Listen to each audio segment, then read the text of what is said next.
आप सभी को पता ही होगा कि कुछ दिन पहले एक खेसारी यादव का गाना आया था कि नथुनिया ऐसा करके कुछ गाना आया था खेसारी यादव का।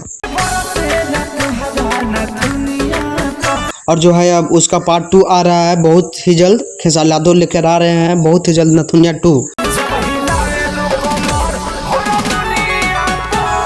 और ये जो गाना है वो बहुत ही बवाल मचाएगा भोजपुरी इंडस्ट्री में। तो इसी सॉन्ग के बारे में बात करने वाले हैं इस वीडियो में। तो जो लोग भी मेरे चैनल पर नए हो चैनल को सब्सक्राइब कर सकते हैं। नथुनिया गाने जब आया था भोजपुरी इंडस्ट्री में तो बहुत ज़्यादा रिकॉर्ड तोड़ा था और बहुत ही शानदार लगा था और ये सॉन्ग बहुत ही बजा था। और अब एक और लेकर आ रहे हैं खेसारी यादव जिस सॉन्ग का नाम है नथुनिया 2।